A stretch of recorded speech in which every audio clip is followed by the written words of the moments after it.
અંકલેશ્વરના આદિવાસી સમાજના વિદ્યાર્થીને પીપી સવાણી યુનિવર્સિટી નજીક માર મરાયો હોવાની ઘટના આદિવાસી સમાજે જીઆઈડીસી પોલીસને રજૂઆત કરી ફરિયાદ નોંધવાની માંગ કરી હતી, ત્યારે પોલીસે ફરિયાદ નોંધી વધુ તપાસ હાથ ધરી છે। સુરત જિલ્લાના કોસંબા નજીક આવેલી પીપી સવાણી યુનિવર્સિટીમાં અભ્યાસ કરતા એક વિદ્યાર્થી પર અન્ય વિદ્યાર્થીઓએ હુમલો કર્યો હોવાની ઘટના સામે આવી છે। મારામારીનો વિડીયો પણ વાયરલ થયો છે, જેમાં સમગ્ર ઘટના કેદ થઈ છે। આ બાદ અંકલેશ્વર જીઆઈડીસીમાં પણ આ જ વિદ્યાર્થીઓને માર મારવામાં આવ્યો હતો। આ ઘટનાને લઈને આદિવાસી સમાજે અંકલેશ્વર જીઆઈડીસી પોલીસ મથક ખાતે રજૂઆત કરી ફરિયાદ નોંધવાની માંગણી કરી છે। આક્ષેપો મુજબ અંકલેશ્વરમાં રહેતા કેટલાક વિદ્યાર્થીઓ પીડિત વિદ્યાર્થી પર હુમલો કર્યો હતો।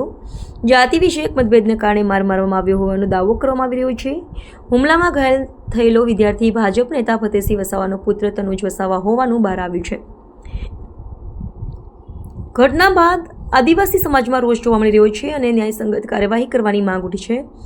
આ મામલે અંકલેશ્વર જીઆઈડીસી પોલીસે 16 વિદ્યાર્થીઓ સામે એટ્રોસિટી એક્ટ હેઠળ ગુનો દાખલ કરી કાયદેસરની કાર્યવાહી હાથ ધરી છે। હું ફતેહસિંહભાઈ વસાવા કાલે તારીખ 15/9/2025 ના રોજ કાલે મારો છોકરો કોલેજે ગયો હતો પીપી સવાણી કોસંબા। ત્યાં મારા છોકરા પર છૂટવાના ટાઈમે લગભગ 3:30 મારા છોકરા પર હુમલો કર્યો છે। એના અંકલેશ્વરના જાન લેન હુમલો કર્યો છે અને અંકલેશ્વર જીઆઈડીસી ના છે અને સુરતના છે અને ભરૂચના છે।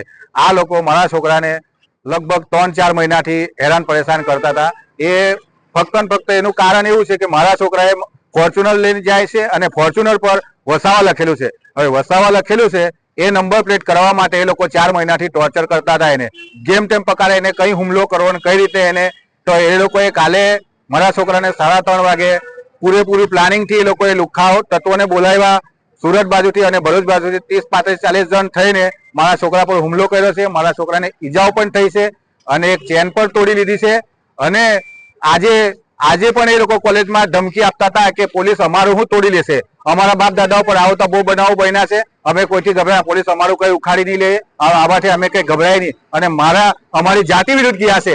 અમારો સમાજ, આદિવાસી સમાજ ભણી ગણીને આગળ જાય એ આ ઉચ્ચ કક્ષાના લોકોને ગમતું નથી।